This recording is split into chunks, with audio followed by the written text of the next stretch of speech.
He took his mistress to the company gala, toasting, "Finally free of that poor whale." Everyone laughed, sure of his promotion. Suddenly, the hall lights dimmed and the CEO announced, "Please welcome our global owner." The whiskey glass slipped from his hand and shattered on the floor. He couldn't breathe while watching who the pregnant woman descending the main staircase was. Before we continue, comment where you're watching from and subscribe to the channel. We'd love to see how far our stories are reaching. He took his mistress to the company gala, toasting, "Finally free of that poor whale." Everyone laughed, sure of his promotion. That satisfying clink of champagne glasses was about to become the last sound of Richard's old life. The ballroom at the Peachtree Grand in Atlanta had been transformed into what the event planners called corporate elegance. Crystal chandeliers, white roses on every table, a string quartet playing something classical that nobody was listening to. 300 employees in their best suits and borrowed jewelry, all there to celebrate the acquisition of Bennett Hayes Corp by its mysterious new owner. I watched from the top of the grand staircase. Nobody had noticed me yet. The lights were still bright, the champagne still flowing, and my husband of 32 years was standing at the center of a circle of admirers with his arm around Brittany Cole. She wore a red dress that cost $4,000. I knew because I had seen the credit card statement 3 months ago, back when I still checked such things. Back when I still cared about the small betrayals instead of planning for the big one. Richard raised his glass again. "To new beginnings," he said. "And to finally being free of dead weight." More laughter. Someone clapped. Brittany kissed his cheek and left a lipstick mark that he did not wipe away. I placed my hand on my stomach. 5 months along now. The doctors had called it a miracle. A woman my age, after everything Richard had said, after he had called me broken and useless, after he had thrown the fertility clinic pamphlets in the trash and told me that some women simply were not meant to be mothers twice. That was 3 years ago. The night he told me to leave. I remember standing in our bedroom in the house I had paid for, the house my consulting fees had bought before Richard's company even existed, and watching him pack my suitcase. Not his, mine. "You need to go," he had said. "I cannot build an empire with someone who cannot even give me a legacy." Marcus had been there. Our son, 27 at the time, fresh out of law school, standing in the doorway with his hands in his pockets. He did not say anything. He just watched his father fold my sweaters into a suitcase and did not say a single word. That silence cost me 2 years of therapy. The lights in the ballroom dimmed.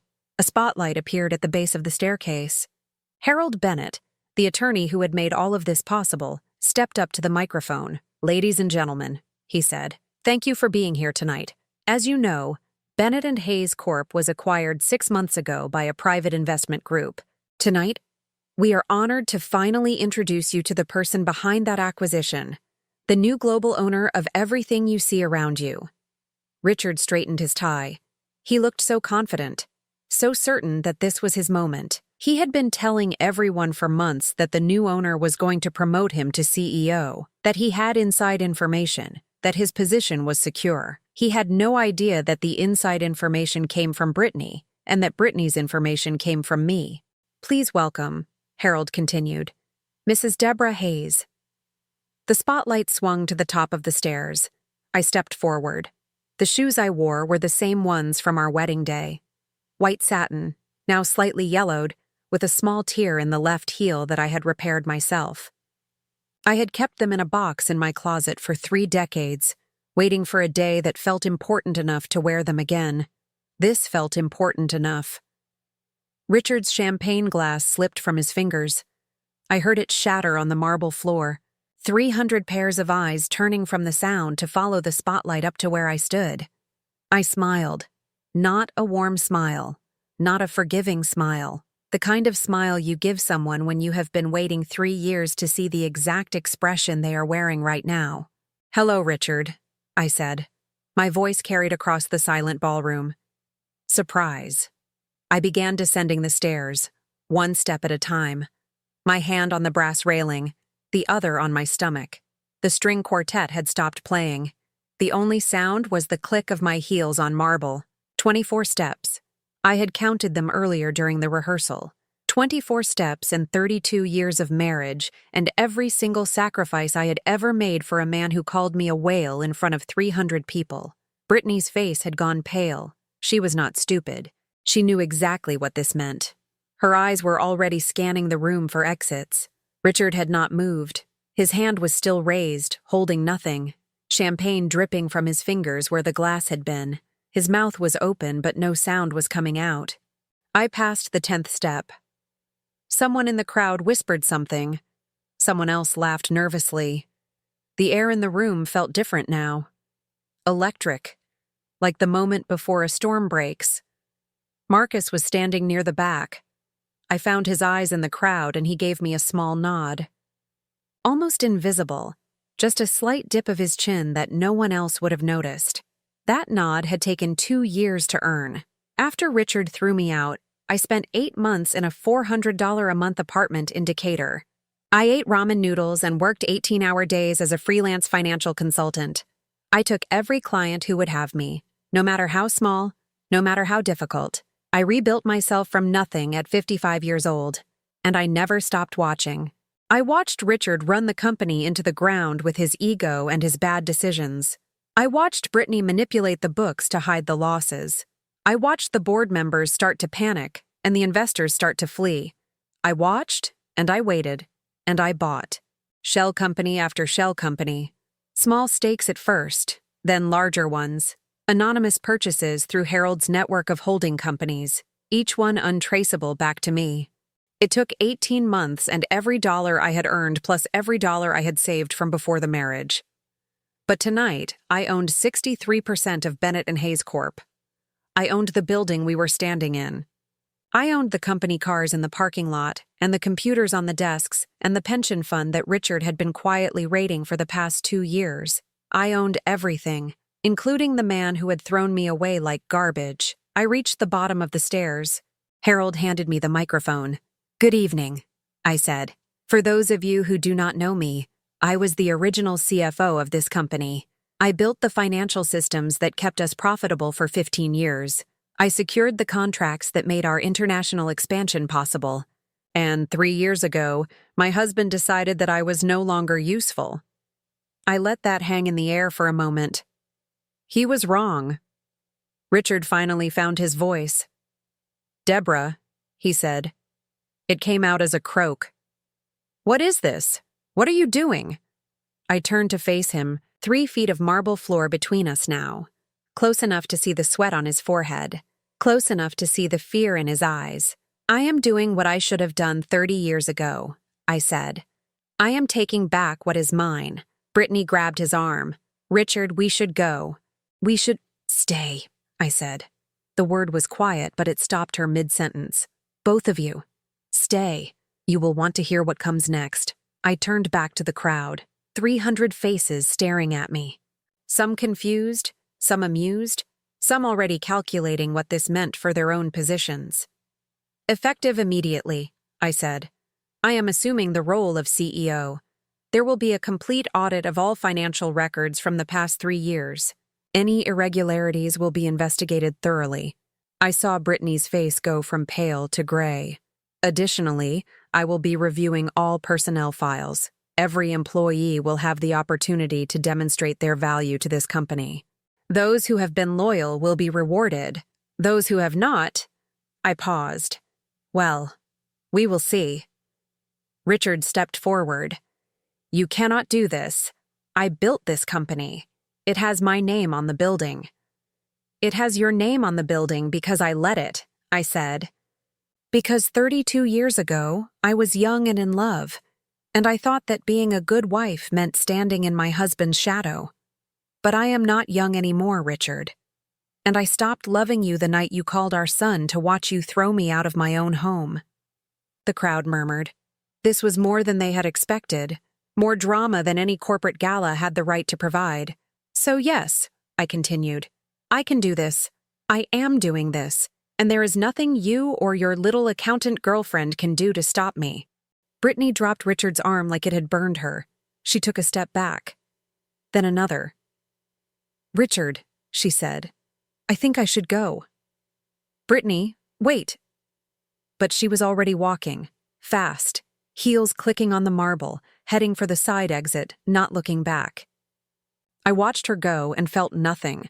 She was not the enemy, she was just a symptom. Richard was the disease. He turned back to me. The fear in his eyes had been replaced by something uglier now, desperation mixed with rage.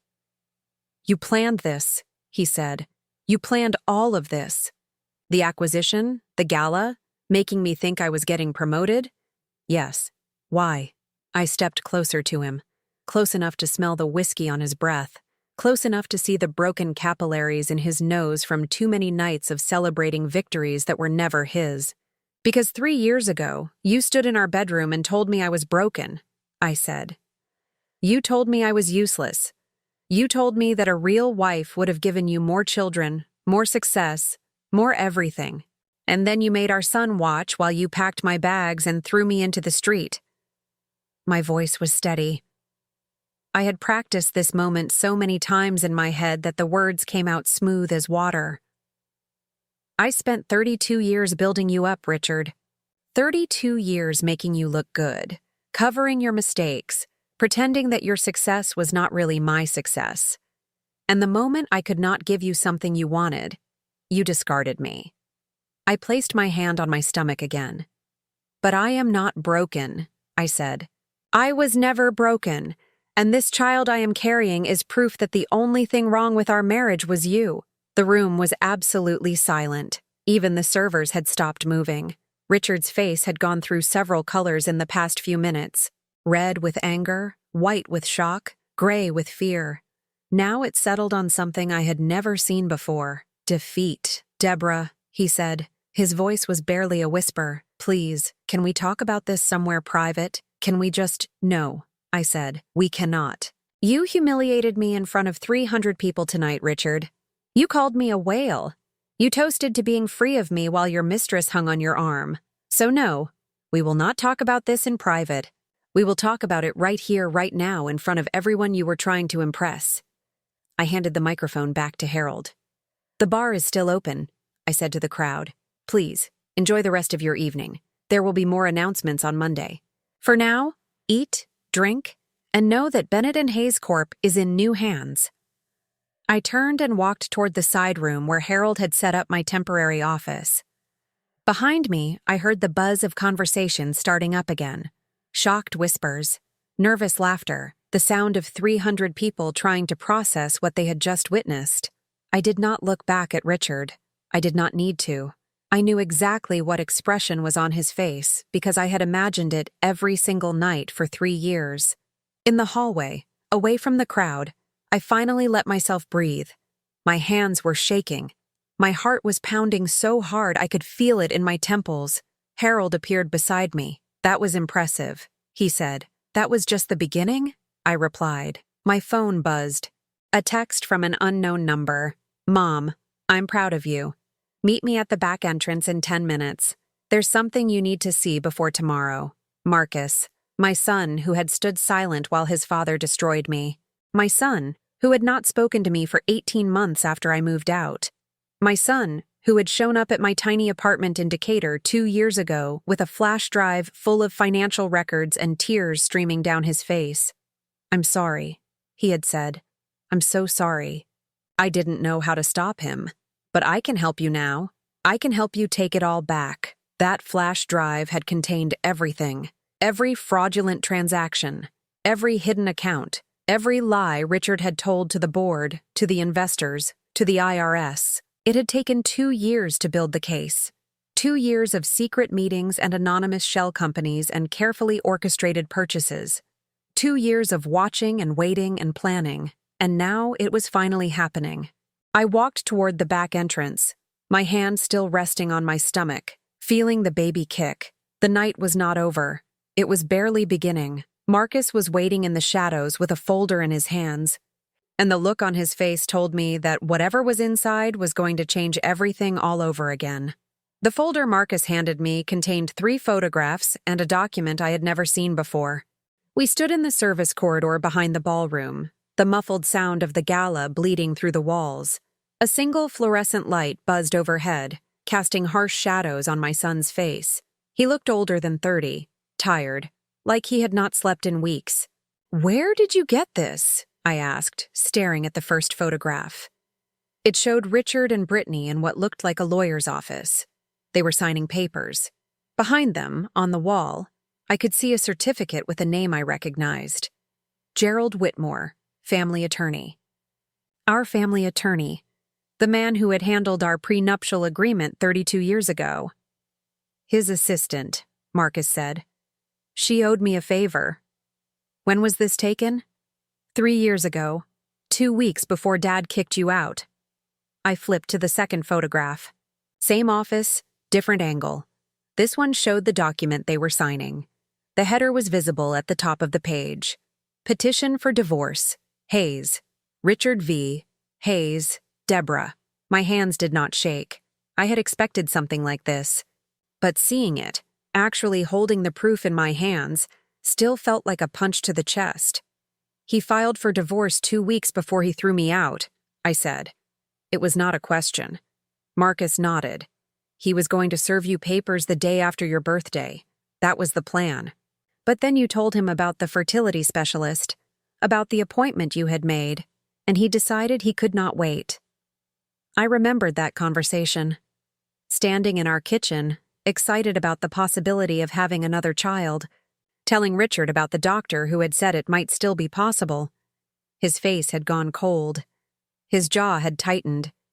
He had walked out of the room without saying a word. 2 days later, he packed my bags. "Why didn't he file? Why not just divorce me properly?" "Because of the prenup," Marcus said. "The one you signed in 1992. Do you remember what it said?" I did remember.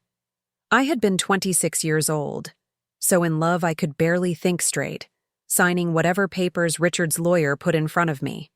My own lawyer had begged me to read it more carefully. I had not listened. "In the event of divorce initiated by the husband," Marcus recited, "all assets acquired during the marriage shall be divided equally. In the event of divorce initiated by the wife, she forfeits her claim to any business holdings in companies bearing the husband's name."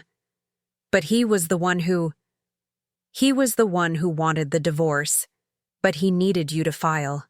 He needed you to be so miserable, so beaten down, so destroyed that you would initiate the proceedings yourself. Marcus's voice was bitter. "That's why he brought Brittany home.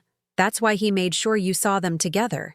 That's why he humiliated you in front of everyone we knew. He was trying to break you, Mom. He was trying to make you leave." I leaned against the wall. The corridor suddenly felt very small. "But I didn't file," I said. "You didn't. You moved out. You disappeared. You started over from nothing. But you never filed for divorce." Marcus almost smiled. It drove him crazy. He kept waiting for the papers to arrive, kept checking with Whitmore, kept asking when you were going to finally give up. And you never did. The third photograph was different. It showed a bank statement. Not from any bank I recognized. The name on the account was Brittany Cole. The balance was $847,000. "She's been skimming," Marcus said, "since the day she started working for Dad. Little amounts at first, easy to hide. Then bigger ones when she realized no one was watching. That's his money, Mom." "Well, technically the company's money, but she's been stealing it and he's too blind to notice because he's too busy. Being distracted," I finished. "Yeah." I looked at my son. Really looked at him for the first time in 3 years. The dark circles under his eyes, the tension in his shoulders, the way he kept glancing toward the door like he expected someone to catch us. "Why?" I asked. "Why are you helping me? You stood there and watched him throw me out. You didn't say a word. You didn't call me for 18 months. Why now?" Marcus closed his eyes. When he opened them again, they were wet. "Because I was a coward," he said. "Because I was 27 years old, and I still needed my father's approval more than I needed to be a decent human being. Because I told myself that you would be fine, that you always landed on your feet, that it was not my business to get involved in my parents' marriage." He pulled something from his pocket, a small velvet box. "Do you know what this is?" I shook my head. "It's Grandma's ring, the emerald one, the one she left to you in her will. My mother had died 15 years ago. She had left me exactly 3 things: a set of china that Richard had donated to Goodwill, a photo album that he had stored in the attic until it molded, and a ring that had been in her family for 4 generations. Richard told me it was lost, I said. He said it disappeared during the move. He gave it to Brittany 6 months ago. I saw it on her hand at a company dinner. She was showing it off to everyone, telling them Richard had bought it for her at an estate sale. The world tilted slightly. I put my hand on the wall to steady myself. I took it back, Marcus continued. Last week, she left it on her desk during a meeting and I just took it. I know it's not much. I know it doesn't fix anything. But I wanted you to have it before tonight. He held out the box. I took it. Opened it. The ring was exactly as I remembered, a square-cut emerald surrounded by tiny diamonds, set in platinum that had worn thin with age. My grandmother had worn it every day of her married life. My mother had worn it on special occasions. I had always thought I would wear it too someday, when I had finally earned the right. Why did you wait? I asked. If you knew all this, if you had all these documents, why didn't you come to me sooner? Because I didn't have it all sooner. I've been collecting this stuff for 2 years, Mom. Every time I found something new, I thought it would be the last piece, but there was always more. Dad's been lying for so long that the lies have lies. Marcus ran a hand through his hair. I came to you in Decatur because I found the divorce petition. I thought that would be enough. But then I started digging deeper, and I found the financial stuff, and then the stuff with Brittany, and then... What else is there? He hesitated. Marcus, what else? There's a life insurance policy, he said quietly. Dad took it out 3 years ago, $2 million. You're the beneficiary. I stared at him. A life insurance policy on me? On him. He's the insured. You're the beneficiary. But there's a clause.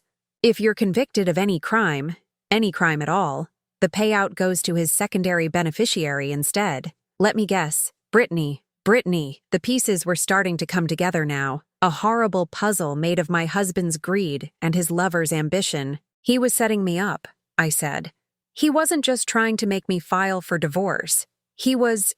I don't know what he was planning, but that policy exists, and Brittany's name is on it, and the timing is too convenient to be a coincidence. Marcus shook his head. I don't think Dad is capable of actually hurting you, Mom. I really don't. But Brittany? I don't know what she's capable of. From inside the ballroom, I heard a crash, glass breaking, raised voices. Richard's voice, loud and slurred, demanding something. We should go back, I said, before someone comes looking. There's one more thing. Marcus pulled out his phone. I've been recording everything. Every conversation Dad has had with Brittany in his office for the past 6 months. He still doesn't know I had the IT department install monitoring software on his computer. That's illegal. So is embezzlement. So is fraud. So is whatever Dad's been doing with the pension fund. Marcus's jaw tightened. I'm a lawyer, Mom. I know what I'm risking.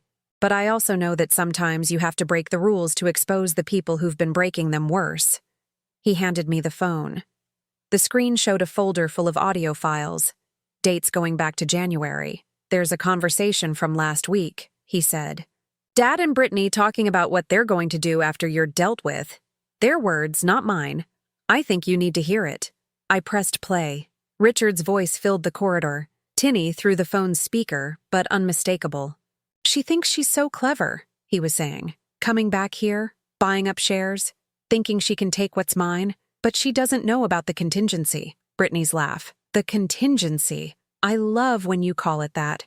Once she makes her move, once she reveals herself, we'll have her. The board will see her as an unstable ex-wife trying to destroy the company out of revenge. We'll question her competence, her mental state. Remember those medical records we got from Dr. Patterson? The ones you had him falsify after she left? Those ones. A history of depression, anxiety, paranoid delusions. No court in the country will let her keep control of a major corporation with that kind of documentation.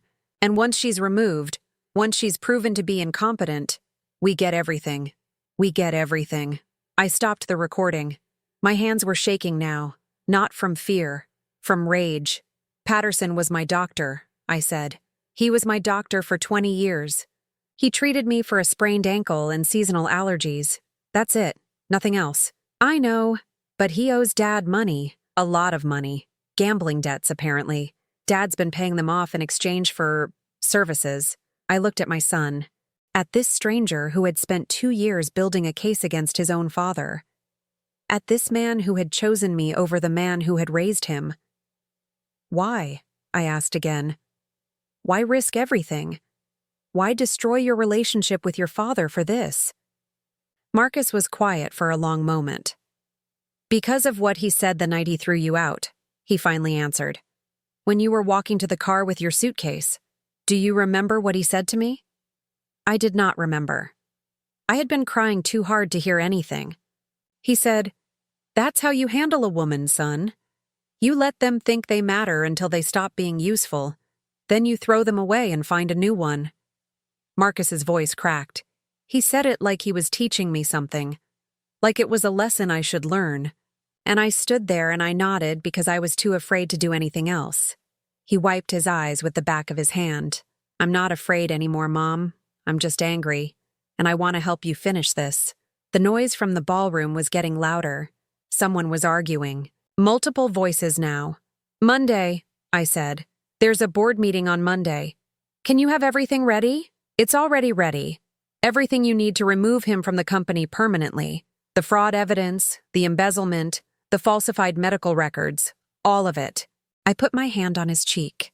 My son, my boy who had finally found his courage. "Thank you," I said. "Don't thank me yet. Thank me when this is over." I slipped my grandmother's ring onto my finger. It fit perfectly, like it had been waiting for me all along. From the ballroom, I heard Richard shouting my name, demanding to know where I had gone, demanding that someone find me. "Let him wait," I said. "He's been making me wait for 32 years. He can survive one night." Marcus almost laughed. "What are you going to do now?" "Now?" I looked down at the folder in my hands, at the photographs and documents that proved my husband had been planning to destroy me long before I started planning to destroy him. "Now I'm going to go back to my hotel room and read every single word of this. And tomorrow morning I'm going to start making calls. What about tonight? Don't you want to confront him? Make him explain himself?" "No." I started walking toward the service exit. "Tonight I want him to wonder. Tonight I want him to lie awake in whatever hotel room he's sharing with Brittany and think about everything he's done. Tonight, I want him to feel exactly what I felt 3 years ago when he told me I was worthless." I pushed open the door. The night air was cool on my face. In the distance, I could hear traffic, sirens, the ordinary sounds of Atlanta at midnight. "Tonight," I said, "Richard gets to be afraid, and tomorrow I'm going to show him exactly why." My phone buzzed. A text from Harold. "Richard is demanding a meeting with you. He says he has something important to tell you. He says it will change everything." I typed back a single word. "Monday." Then I turned off my phone, put my grandmother's ring in my pocket where it would be safe, and walked into the darkness. The night was over, but the real work was just beginning. The apartment in Decatur was 600 square feet of peeling wallpaper and dripping faucets. I moved in 3 years ago with 2 suitcases and $47 in my checking account. Richard had frozen our joint accounts the morning after he threw me out. I found out when I tried to buy a cup of coffee at the gas station and my card was declined. The cashier had looked at me with a mixture of pity and impatience while I dug through my purse for quarters.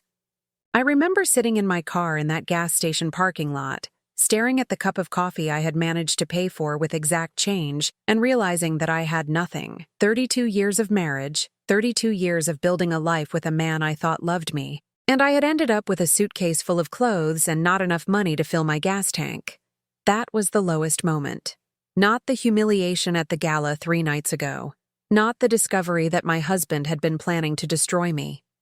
The lowest moment was sitting in a Chevron parking lot at 55 years old, crying into a lukewarm coffee because I could not afford to buy a second one. But I did not stay low. The first week, I slept in my car. Not because I had to, but because I could not bear the thought of calling anyone for help. My sister Dorothy lived in Savannah. She had offered to let me stay with her, But Dorothy was married to Richard's business partner. I knew where her loyalties would fall. My friends had all been Richard's friends first. The women I had lunch with, the couples we had vacationed with, the neighbors who had waved to me every morning for 20 years, they all disappeared the moment Richard told them his version of the story. His version. I had become mentally unstable. I was paranoid, irrational, impossible to live with. He had tried to get me help, but I had refused. He had no choice but to ask me to leave for his own safety. I heard later that he had cried when he told this story.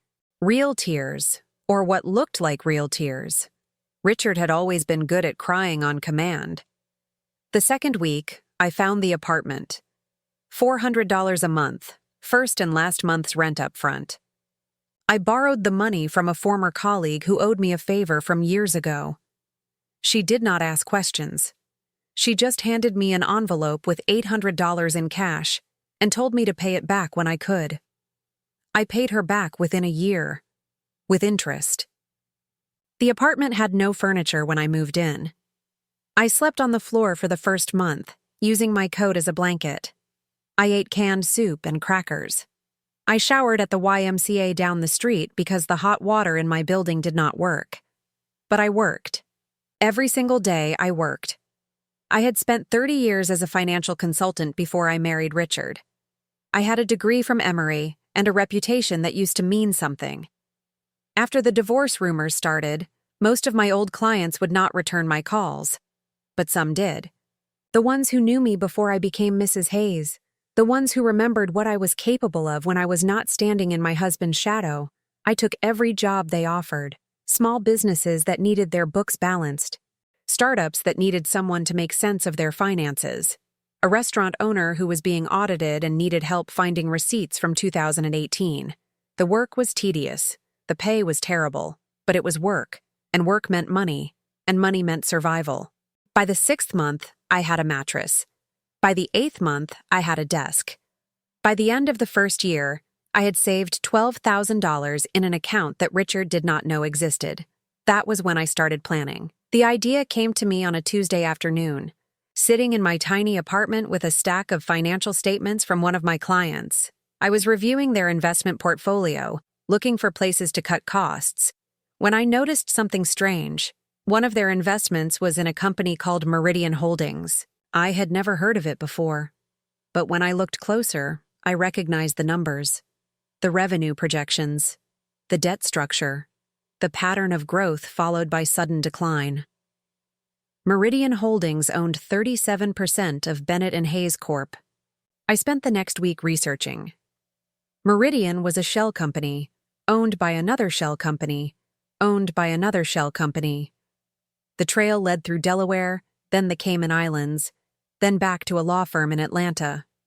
Harold Bennett's law firm. I had met Harold once, years ago, at a charity dinner Richard had dragged me to.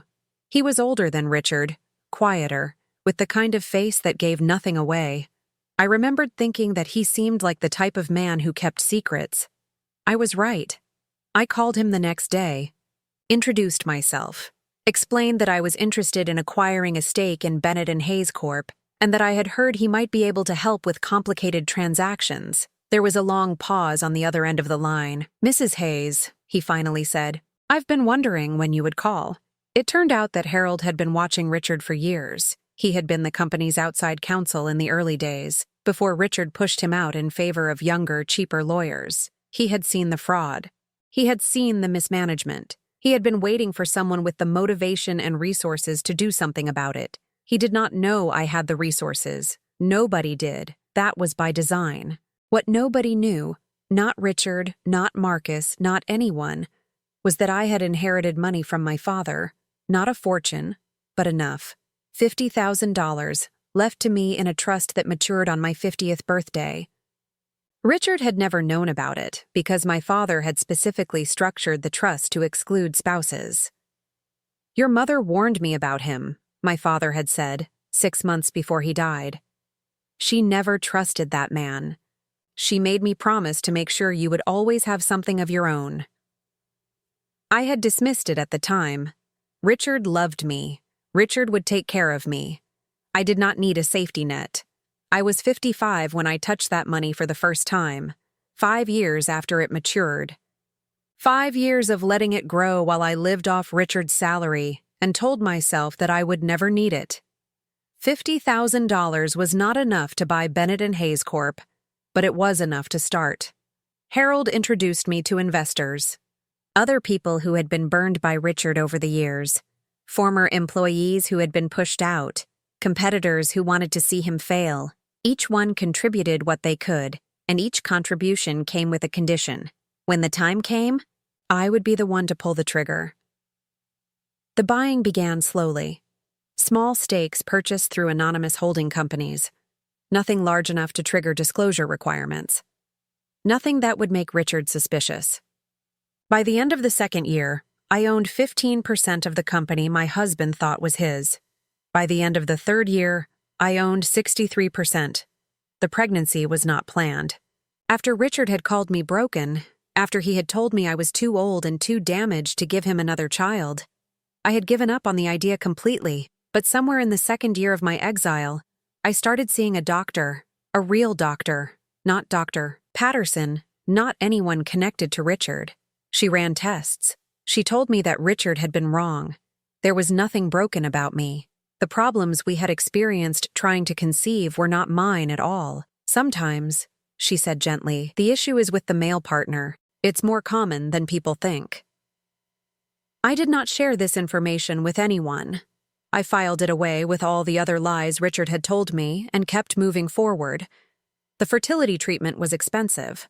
$18,000 out of pocket, paid for with consulting fees I had earned rebuilding my life from nothing. The doctors warned me that the chances were slim. A woman my age with my history could expect maybe a 10% success rate. I beat the odds. The day I found out I was pregnant, I sat on the floor of my apartment and cried for 3 hours.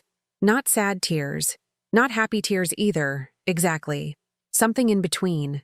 Something that felt like everything I had ever wanted finally arriving at the worst possible time. I was 55 years old. I was in the middle of the most complicated financial operation of my life.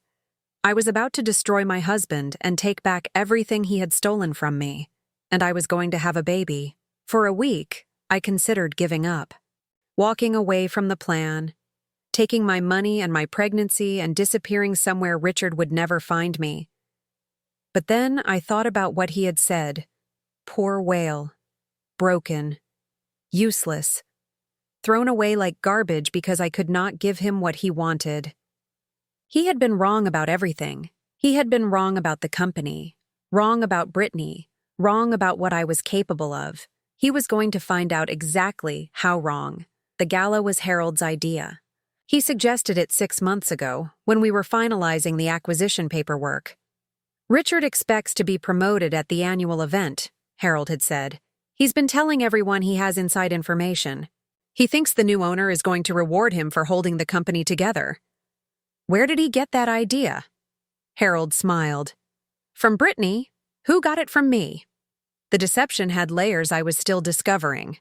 Brittany had been feeding information to Richard for years, but she had also been feeding information to Harold, playing both sides, waiting to see who would come out on top. She thought she was being clever. She did not know that Harold had been playing her from the beginning. She'll run when she realizes what's happening, Harold had predicted. She's a survivor. She knows when to cut her losses. He had been right. The moment I appeared on those stairs, the moment Richard's power evaporated, Brittany had walked out of the ballroom without looking back. I wondered where she was now. Probably on a plane to somewhere with no extradition treaty. Probably planning to spend the $800,000 she had stolen before anyone could freeze her accounts. Let her run. The money was not what mattered. What mattered was the look on Richard's face when he realized that everything he thought he owned was actually mine. I sat in my hotel room now, 3 days after the gala, reading through the documents Marcus had given me. The photographs, the recordings, the falsified medical records. Richard had been planning to destroy me for 3 years. Longer, probably. He had been setting traps, building cases, preparing for the day when he would finally be rid of the woman he had once promised to love and cherish until death did them part. He thought he was the predator, and I was the prey. He had no idea that I had been watching him the entire time. No idea that every move he made was being recorded, documented, filed away for future use. Tomorrow was Sunday. The board meeting was Monday. I had 48 hours to prepare the final blow. My phone buzzed. A text from Marcus. Dad's lawyer just called. He wants to negotiate. He's offering to give you the divorce you wanted, no contest, in exchange for you stepping down from the company. I typed back, "Tell him I don't negotiate with people who tried to have me committed to a mental institution." A pause. Then, he says he can explain the medical records. He says it was all Brittany's idea. Of course it was. Of course Richard was already blaming someone else. That was what he did. That was what he had always done. Monday, I typed. He can explain everything to the board on Monday. I put down the phone and placed my hand on my stomach. The baby kicked. Almost there, I whispered. Almost there. The first $50,000 of my father's money had turned into $12 million.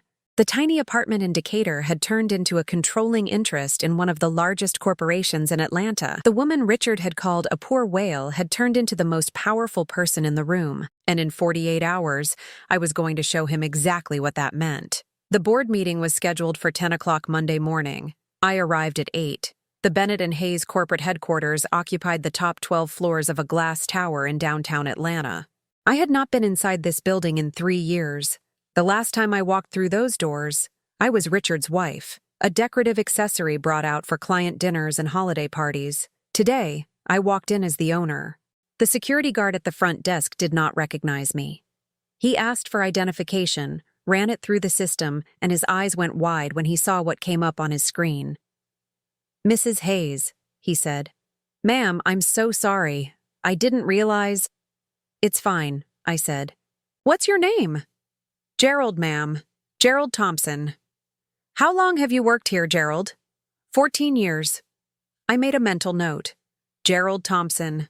14 years. One of the people who had been here since the beginning, back when I was still involved in the daily operations. "I remember you," I said. "You used to work the night shift. You always brought your daughter's Girl Scout cookies to the office." His face lit up. "You remember that? Ma'am, that was a long time ago. I have a good memory for people who were kind to me." I smiled. "Your daughter must be grown by now. 23. She's in law school at Georgia State. Good for her. Tell her congratulations." I walked past the desk and into the elevator. The doors closed, and I allowed myself a moment to breathe. The truth was, I remembered Gerald because he had been the only person in this building who treated me like a human being instead of the CEO's wife. He had never looked past me to see if Richard was coming. He had never waited to greet me until he knew what mood Richard was in. Small kindnesses. They mattered more than people realized. The boardroom was on the 40th floor. I had booked it for the entire day. When I stepped off the elevator, Harold was already waiting. "You're early," he said. "I wanted to review the room. It hasn't changed." But it had. Or maybe I had. 3 years ago, this boardroom had felt like a place where important decisions were made by important people, none of whom included me. Now it felt like a stage, a theater where I was about to perform the final act of a very long play. The table was mahogany, polished to a mirror shine. 12 leather chairs arranged around it, each one worth more than my monthly rent at the Decatur apartment. Floor-to-ceiling windows looked out over the Atlanta skyline, the morning sun turning the glass towers into columns of gold. "The board members will start arriving at 9:30, Harold said. "I've confirmed attendance from all 9 voting members. Richard has been told the meeting is about quarterly financials. He has no idea what's actually on the agenda. And Marcus? He'll be here. He's bringing the evidence." I walked to the head of the table and pulled out the chair. It was heavier than I expected. Real leather, real wood, real money spent on making powerful people feel comfortable. I sat down. The chair fit perfectly. "I had your nameplate made," Harold said. He placed a small brass plaque on the table in front of me. "Deborah Hayes, CEO. That's premature. That's accurate. As of the gala, you own 63% of this company. The board can't remove you even if they wanted to, which they don't." "You've spoken to them?" "I've spoken to 7 of them. 5 are enthusiastically in favor of your appointment. 2 are neutral. The remaining 2 are Richard's allies, but they've already seen which way the wind is blowing. I turned the nameplate over in my hands. Such a small thing. A piece of brass with some letters engraved on it, but it represented everything I had worked for over the past 3 years. What about Brittany? I asked. Gone. Her accounts were emptied Saturday morning. She caught a flight to Costa Rica at noon. The police have been notified, but I doubt they'll be able to touch her. I don't care about the money. I know, but the board cares. $800,000 in embezzled funds will be a useful talking point when we explain why Richard is no longer fit to lead this company. The door opened. Marcus walked in, carrying a briefcase that looked heavier than it should have been. Mom? He nodded at me. Harold, is that everything? Financial records going back 7 years. Audio recordings from the past 6 months. The falsified medical documents. Patterson's signed confession. I raised an eyebrow. Confession? I visited him yesterday, explained the situation, offered him a choice between coming forward voluntarily or being named as a co-conspirator in a fraud case. Marcus set the briefcase on the table. He chose to cooperate. Good. There's more. Marcus pulled out a folder. Brittany left something behind when she ran. I found it in her desk this morning. He handed me the folder. Inside was a single document. A contract, dated 3 years ago, signed by Richard and witnessed by Brittany. I read it twice to make sure I understood what I was looking at. This is a prenuptial modification agreement, I said, signed by Richard and someone named Victoria Wells. That's Brittany's real name, Marcus said. Victoria Wells. She changed it 6 years ago when she started working here. I ran a background check last night. I kept reading. The agreement modified the terms of Richard's original prenuptial contract with me, except I had never seen this document and had certainly never signed it. My signature is forged, I said. Yes. This document would have given Brittany, Victoria, a claim to half of Richard's assets in the event of his death. Yes. Including his shares in Bennett Hayes Corp. Yes. I set the document down on the table. She was planning to kill him, I said. Marcus nodded. That's my interpretation. The life insurance policy names you as the primary beneficiary, but this document would have superseded that. If Richard died and this contract was considered valid, Brittany would have gotten everything. But I own the company now. His shares are worthless. Which is probably why she ran. The moment you revealed yourself at the gala, her entire plan fell apart. I thought about Richard standing in that ballroom, his glass shattering on the floor, his world collapsing around him. He had no idea how close he had come to something much worse than humiliation. Does he know? I asked. About the contract? I haven't told him. Don't. Not yet. Harold shifted in his chair. Deborah, if there's evidence of a conspiracy to commit murder, there's evidence of a conspiracy to commit fraud, I corrected. The contract is forged, but we don't have proof of any actual plan to harm Richard. We have a document that would have benefited Brittany if Richard died. That's circumstantial at best. So what do you want to do with it? I looked at the document again. Victoria Wells, Brittany Cole. A woman who had spent 6 years worming her way into my husband's life, stealing his money, and possibly planning his death. Keep it, I said. For now, it might be useful later. The first board member arrived at 9:15. Robert Chen, no relation to the prohibited surname, just a coincidence, had been on the board for 8 years. He was a silent ally, one of the people Harold had cultivated during my years of exile. Mrs. Hayes. He shook my hand. It's good to see you again. I always thought it was a shame when you stepped away from the company. I didn't step away, Robert. I was pushed. He had the grace to look uncomfortable. Yes, well, I'm glad you're back. More board members trickled in over the next half hour. Eleanor Vance, who owned a chain of hotels in the Southeast. David Park, a venture capitalist with a reputation for hostile takeovers. Sandra Mitchell, the only woman on the board besides me, who ran a nonprofit focused on women's business education. Each one greeted me with varying degrees of warmth. Some seemed genuinely pleased to see me. Others were clearly calculating what my return meant for their own positions. I did not care about their feelings. I cared about their votes. At 9:58, Richard walked in. He looked terrible. His suit was rumpled. His tie was crooked. There were dark circles under his eyes that suggested he had not slept since the gala. Good. He stopped in the doorway when he saw me sitting at the head of the table. His face went through several expressions in quick succession: shock, anger, fear, and finally something that might have been resignation. "Deborah," he said. "Richard, please sit down. We have a lot to discuss." He looked around the room. At the board members who were carefully not meeting his eyes. At Marcus, who was standing by the window with a briefcase full of evidence. At Harold, who was already pulling documents from a folder. "This is an ambush," Richard said. "This is a board meeting. Please sit down." He sat. The only empty chair was at the far end of the table, directly opposite me. The position of weakness. The position I had occupied at every meeting for 15 years. "Let's begin," I said. Harold passed out packets of information to each board member. Financial statements, audit reports, summaries of the evidence Marcus had compiled.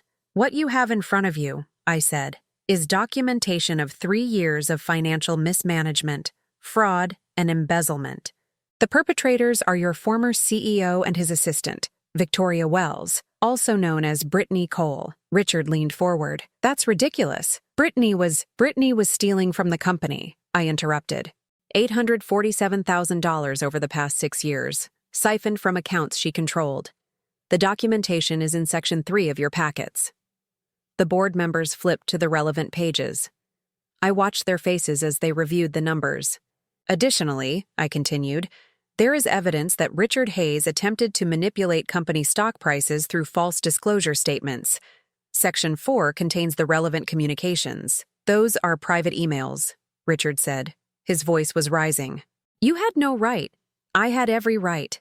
As the majority shareholder of this company, I have access to all corporate communications, including the ones where you discussed hiding losses from the board and falsifying revenue projections." David Park looked up from his packet. "These numbers don't match the quarterly reports we received." "No, they don't. Because the quarterly reports were fabricated. The real numbers show that Bennett Hayes Corp has been operating at a loss for the past 2 years. The company has been sustained entirely by Richard's shell game of moving money between accounts and hiding debt." "That's not true," Richard said. "The company is profitable. We just had some cash flow issues that—" "Richard." I said his name quietly, but something in my tone made him stop. "Section 5 contains a signed confession from your accountant, James Wallace. He details exactly how the books were cooked and at whose direction." The room was very quiet. "Furthermore," I said, "Section 6 contains documentation of Richard's attempt to have me declared mentally incompetent. This includes falsified medical records from Dr. Lawrence Patterson, who has also provided a signed statement admitting his participation in the fraud." Eleanor Vance set down her packet. "Mrs. Hayes, this is a lot to process. I understand. That's why I've asked Harold to prepare a motion for an immediate vote. The motion is simple. Remove Richard Hayes as CEO and from the board of directors, effective immediately, and appoint me as CEO in his place." "You can't do this," Richard said. He was standing now, his hands flat on the table. "You cannot just walk in here and—" "I own 63% of this company, Richard. I can do whatever I want. I'll sue. I'll take you to court. You'll do nothing." I stood up too. We faced each other across 12 feet of mahogany table. "Because if you try to fight this, I will release everything. Not just to the board, but to the media, to the SEC, to the IRS. You will spend the rest of your life dealing with lawsuits and investigations and criminal charges. You wouldn't. Try me." The silence stretched out. Richard's face was red. His hands were shaking. "All in favor of the motion," Harold said. "Please raise your hand." 7 hands went up, then 8, then the 9th. "The motion passes unanimously," Harold said. "Richard Hayes is removed from his positions, effective immediately. Deborah Hayes is appointed CEO." Richard looked around the room. At the board members who had just voted against him. At Marcus, who had not moved from his position by the window. At me, standing at the head of the table with my nameplate in front of me. "Marcus," he said. "How could you? I'm your father." Marcus finally spoke. His voice was calm and steady. "You taught me to throw away people who aren't useful anymore," he said. "I'm just applying the lesson." Richard's face crumpled. For a moment, I almost felt sorry for him. Then I remembered the Chevron parking lot, the coffee I could barely afford, the years of struggling and planning and surviving. "Security will escort you to collect your personal belongings," I said. "You have 1 hour. After that, your access to this building will be revoked." Richard turned and walked out of the boardroom without another word. The door closed behind him. I sat down in my chair at the head of my table in my company. "Well," Harold said, "that went better than expected."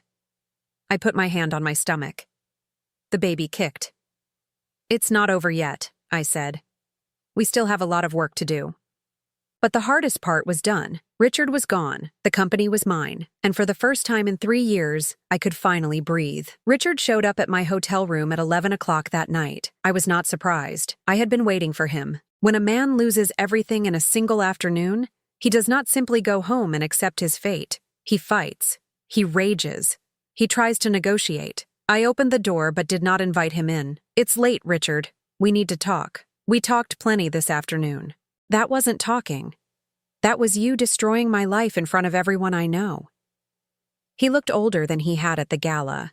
The anger had drained from his face, leaving behind something that almost looked like grief. "Please, Deborah, just give me 10 minutes.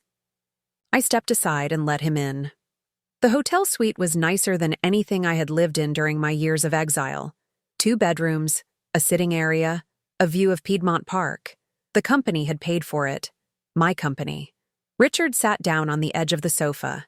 He did not take off his coat.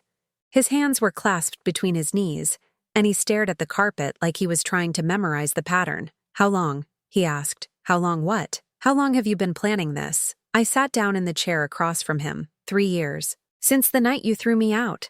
"I didn't throw you out. I asked you to leave. You packed my bags while our son watched. You froze our bank accounts. You told everyone I was mentally unstable." I kept my voice calm, level. "Don't rewrite history, Richard. We both know what happened."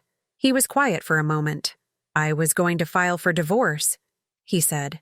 "I had the papers ready, but then you left, and I thought you would file first. I thought you would make it easy. You thought I would give up." "Yes, I don't give up." He looked at me, really looked at me, maybe for the first time in years. "I know. I should have remembered that." I did not respond. There was nothing to say. "The company," he said. "It was mine. I built it from nothing. 20 years of my life went into those walls, those desks, those contracts. You built it on a foundation I laid. The financial systems, the international partnerships, the investment strategy, all of that was me. You just took credit for it. That's not fair." "Fair? You want to talk about fair?" I leaned forward. "You took my grandmother's ring and gave it to your mistress. You had a doctor falsify my medical records. You tried to have me declared incompetent so you could steal everything I was entitled to. And you're going to sit there and tell me what's fair?" Richard's face twitched. "The ring was a mistake. Brittany asked for it, and I wasn't thinking." "You were thinking, Richard. You just weren't thinking about me. You never thought about me. I was useful until I wasn't. And then you threw me away. That's not—" He stopped, swallowed, tried again. "I didn't mean for it to go that far. The medical records, the competency hearing, that was all Brittany's idea. She convinced me that you were a threat, that you would try to take the company from me. So you decided to take everything from me first. Yes?" The word came out like a confession. "Yes, and I'm not proud of it. Are you apologizing?" "I don't know. Would it matter if I did?" I thought about it. 3 years of pain. 3 years of sleeping on floors and eating canned soup and rebuilding myself from the wreckage of my marriage. An apology could not fix any of that. "No," I said. "It wouldn't." He nodded, like he had expected that answer. "What happens now?" he asked. "Now you leave. You sign the separation agreement Harold drew up. You take what you're entitled to under the original prenup and nothing more. That's barely enough to live on. It's more than I had when you kicked me out. Richard stood up. He walked to the window and looked out at the city lights. His reflection in the glass looked like a ghost. I'm going to contest this, he said. I'm going to hire lawyers and fight the board's decision. You're welcome to try. But I have documentation of every fraudulent transaction, every falsified document, every lie you told for the past 7 years. Your lawyers will advise you to settle. Trust me. And if I don't? Then I release everything to the SEC and the IRS. You'll spend the next decade defending yourself against criminal charges instead of civil ones. He turned around. There was something new in his face now. Not anger, not fear, something colder. You've become ruthless, he said. I learned from the best. We stared at each other across the room. 32 years of marriage, 32 years of lies and sacrifices, and slowly accumulated resentments. I did love you, Richard said. In the beginning. I want you to know that. I believe you, and I loved you too. That's what makes all of this so sad. He walked toward the door. His hand was on the handle when he stopped. The baby, he said. Whose is it? Mine. I mean the father. There is no father. It's from fertility treatment. Donor sperm. I placed my hand on my stomach. This child is mine and mine alone. You have no claim to it. Something flickered across his face. Pain, maybe. Or regret. A miracle baby, he said. That's what the doctors called it when Marcus was born, remember? He was premature, and they said we were lucky he survived. I remember. I used to think he was the best thing I ever did. Better than the company, better than any deal I ever closed. Just this kid who looked at me like I was a hero. He looked at me that way too. I know, and I took that from you. Richard's voice cracked. I made him watch while I threw you out. I told him you were crazy, that you were dangerous, that we were better off without you. I turned my own son against his mother. Yes, you did. And he still chose you. He chose the truth. Richard opened the door. He stood in the hallway for a moment, half in, half out. I'm going to disappear, he said. Sign your papers, take what's mine, and leave Atlanta. Start over somewhere nobody knows me. That's probably wise, but I want you to know something first. Before I go. He looked at me one last time. That toast at the gala, the whale comment, I didn't mean it. Yes, you did. I said it because Brittany was watching, because I wanted to impress her, to make her think I was strong and confident and in control. But I looked across the room and I saw your face on that staircase, and I knew in that moment that I had been wrong about everything. It doesn't matter, Richard. Words are just words. Actions are what count. I know. I wanted you to know. He walked out. The door closed behind him with a soft click. I sat in the empty hotel room and waited for the tears to come. They didn't. I had spent 3 years crying over Richard Hayes. I had no tears left for him now. My phone buzzed. A text from Marcus. Is he gone? Yes. Are you okay? I thought about it. Was I okay? My husband of 32 years had just walked out of my life forever. The man I had loved, the man I had hated, the man I had spent 3 years destroying, he was gone. I think so, I typed back. Come over. I don't want to be alone. Marcus arrived 20 minutes later.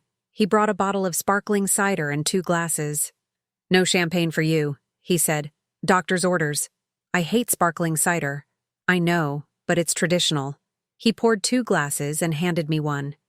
We stood by the window, looking out at the same view Richard had stared at earlier. He's going to leave, I said.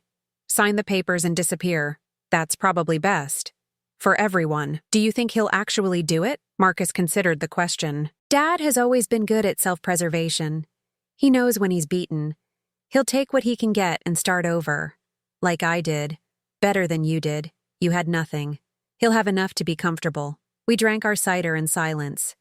The baby kicked, and I put my hand on my stomach. You're going to be a grandfather, I said.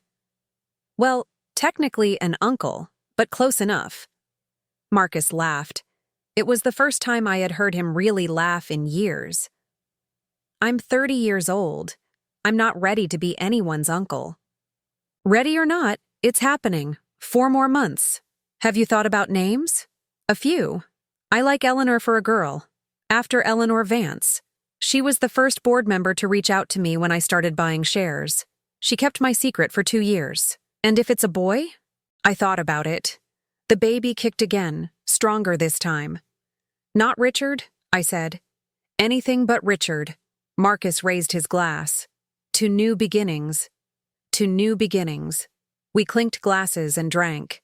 There's one more thing, Marcus said. I didn't want to tell you until the board meeting was over, but I found Brittany. I thought she fled to Costa Rica. She did, but she made a mistake. She used one of her stolen accounts to wire money to herself, and the transaction flagged an automatic alert. Where is she? A hotel in San Jose. The FBI has been notified. They're coordinating with local authorities. I set down my glass. You want to bring her back? I want justice. She stole almost $1 million. She helped Dad falsify documents. She was possibly planning something worse. Marcus's jaw tightened. She shouldn't get to walk away. She shouldn't. So you'll let me pursue it? I looked at my son, at this man who had spent 2 years secretly working to bring down his own father, at this person who had chosen loyalty to his mother over comfort and safety. Pursue it, I said. But be careful. People like Brittany don't go down without a fight. I know, but I've got a good lawyer. You're a good lawyer. I meant Harold. He's already filed the preliminary paperwork. I smiled. For the first time since the gala, I genuinely smiled. Then let's bring her home, I said. Let's finish this properly. Marcus nodded. He finished his cider and set the glass on the windowsill. I should go. Let you get some rest. Tomorrow's going to be busy. Your first official day as CEO. Stay, I said. Just for a little while longer. I spent 3 years alone in a tiny apartment with nobody to talk to. Let me enjoy having my son back. He stayed. We talked until midnight about nothing important. Old memories, favorite restaurants, places we wanted to visit someday. Normal things, family things. And when he finally left, I stood at the window and watched the city lights and felt something I had not felt in a very long time. Hope. The battle was not over. There were still lawyers to deal with, investigations to conduct, a company to rebuild. Brittany was still out there. Richard was still technically my husband until the papers were signed, but the worst was behind me. I had faced the man who had tried to destroy me, and I had won. Tomorrow, I would start rebuilding. Tomorrow, I would become the person I was always supposed to be. Tonight, I was just Deborah, a woman who had survived, a woman who was about to become a mother again. That was enough. 4 months later, I gave birth to a girl. I named her Eleanor Grace Hayes. 8 pounds, 2 ounces. Born at 3:47 a.m. on a Tuesday in March, while a spring rain drummed against the hospital windows. Marcus was there. He had been in the waiting room since midnight, pacing back and forth, checking his phone, drinking terrible coffee from the vending machine. When the nurse came out to tell him it was over, he cried. I watched through the window of the delivery room as this 30-year-old man, this lawyer who had helped me dismantle his father's empire, broke down in tears at the news that he had a baby sister. Some things heal faster than others. The company was doing well. Better than well, actually. The fraud Richard had perpetrated had masked deeper problems: inefficient systems, outdated technology, a workforce demoralized by years of bad management. I spent the first 3 months restructuring everything: new department heads, new policies, a complete overhaul of the financial systems I had originally designed and Richard had corrupted.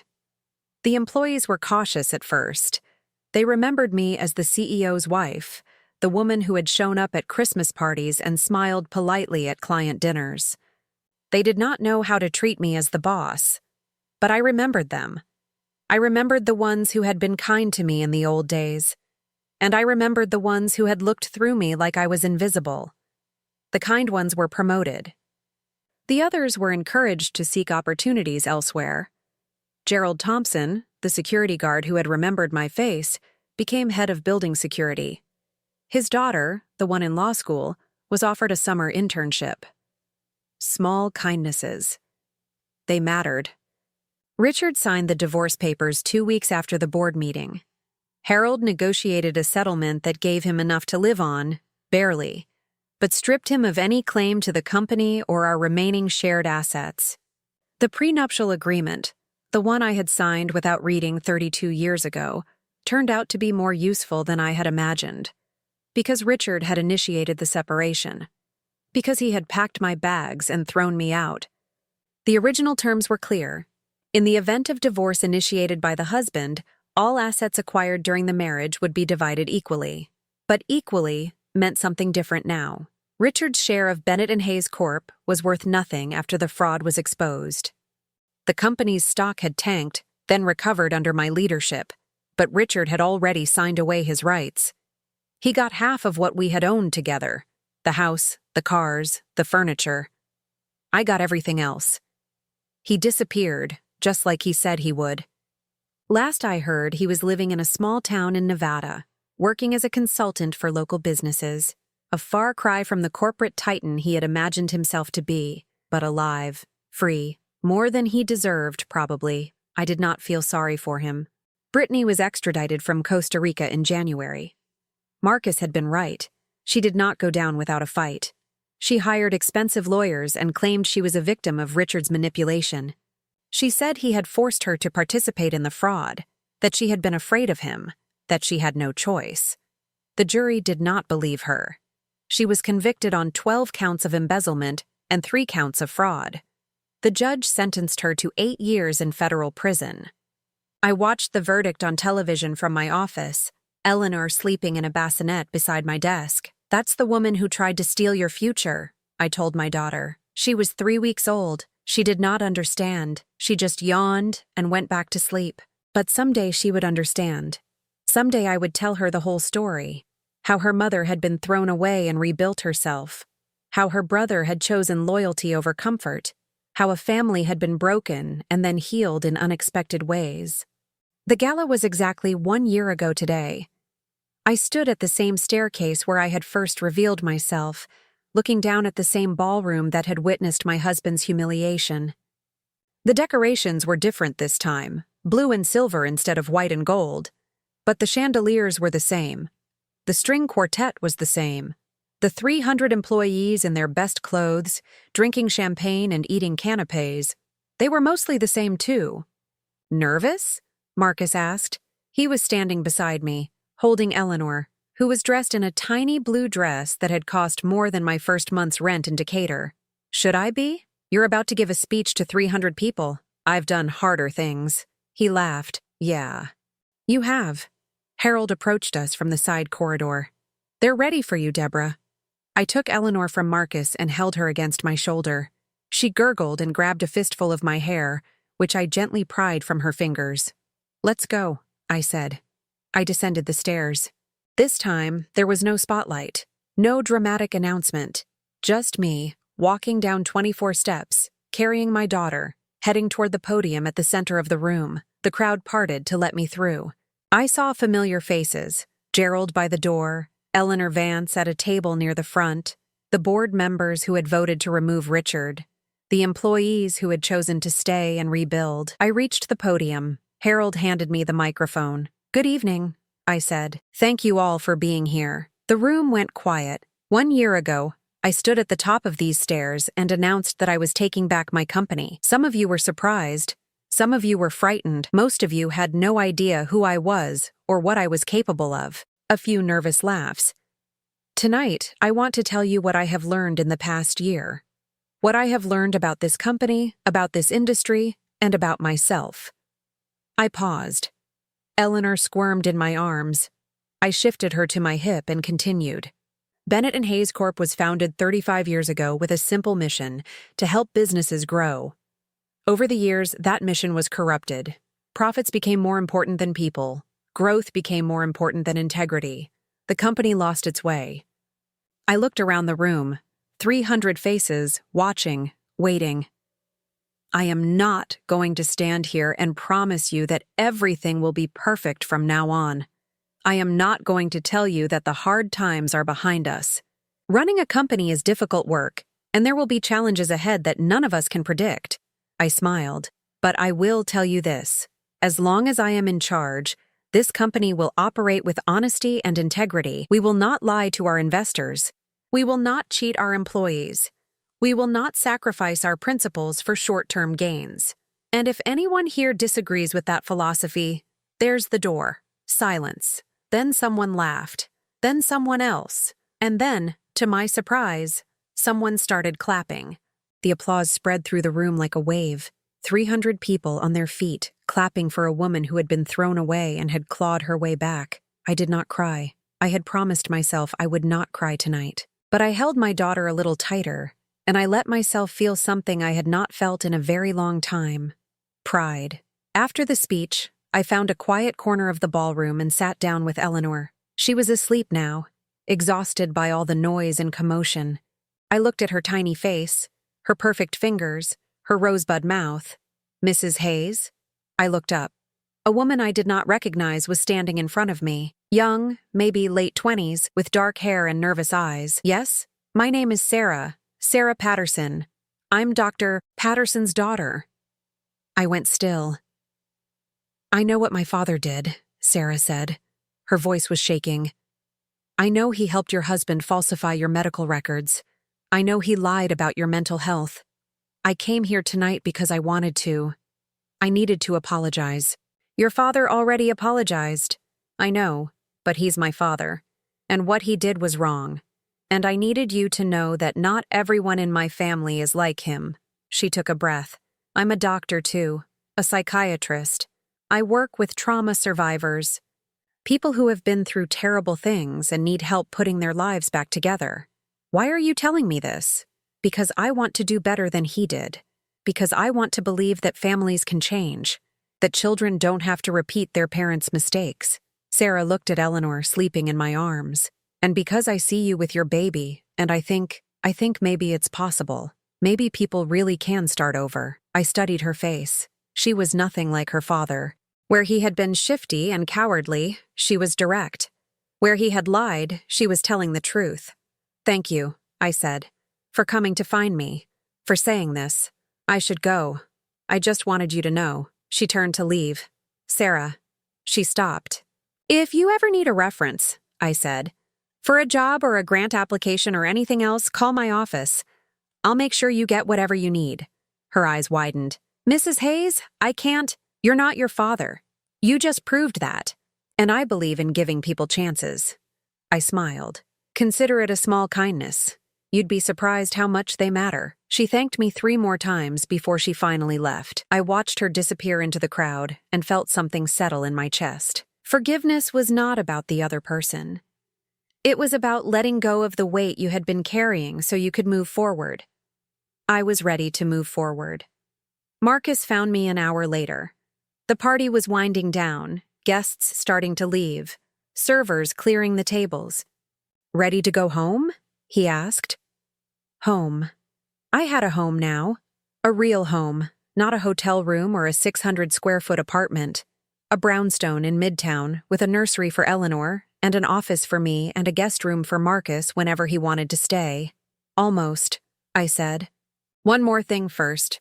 I walked to the base of the grand staircase, the same staircase I had descended 1 year ago, the same staircase where everything had changed. I looked up at the top, at the spot where I had stood, pregnant and terrified and absolutely certain that what I was about to do was right. 1 year. 1 year since Richard's glass had shattered on the floor. 1 year since he had lost everything and I had gained everything back. I took off my grandmother's ring and held it up to the light. The emerald caught the glow of the chandeliers, green fire dancing in the facets. This was yours, I said quietly. To no one. To my grandmother, maybe. To my mother. To all the women who had come before me and fought their own battles in their own ways. And now it's mine. And someday, it will be Eleanor's. I put the ring back on my finger. Marcus was waiting by the door with Eleanor in his arms. Behind him, through the glass, I could see the Atlanta skyline. The city where I had built my life, lost it, and built it again. "Let's go home," I said. We walked out into the night. The air was warm, the sky clear, the stars visible even through the city lights. Behind us, the ballroom emptied. The servers collected the last glasses. The lights dimmed, and the woman who had once been called a poor whale walked into the future she had created for herself, carrying nothing but her daughter and her dignity, and the quiet certainty that she had finally won.